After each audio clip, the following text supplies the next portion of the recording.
আপনারা জানেন আজকে 5ই আগস্ট 36শে জুলাই।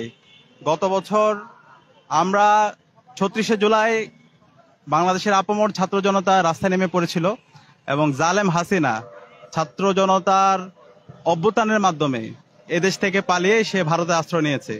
তো এই দিন আজকে আমাদের আজাদির দিন, আমাদের মুক্তির দিন।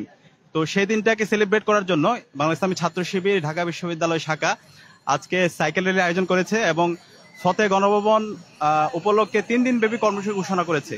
তো আজকের এই কর্মসূচিতে বিশ্ববিদ্যালয়ের সর্বস্তরের শিক্ষার্থীরা আমাদের সাথে সম্পৃক্ত হয়েছে। আমরা এর মাধ্যমে গত বছর যেভাবে আমরা ঐক্যবদ্ধভাবে আন্দোলন করেছিলাম এবং আমাদের আন্দোলনের সময় একই সাথে বাংলাদেশের পতাকার সাথে ফিলিস্তিনের পতাকা উড়েছিল, তো আজকে আমরা একই সাথে সেই ফ্লেভার নিয়ে আসার চেষ্টা করেছি।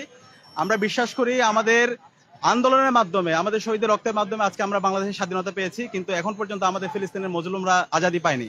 কিন্তু আমরা আশা করছি খুব দ্রুত সময়ের মধ্যে আমাদের ফিলিস্তিনে এই আজাদির পতাকা উড়বে ইনশাআল্লাহ, কাশ্মীরের মধ্যে আজাদির পতাকা উড়বে ইনশাআল্লাহ, একই সাথে আমাদের উইগুরে যে মুসলমানরা আছে তাদের মধ্যে আজাদির পতাকা উড়বে ইনশাআল্লাহ।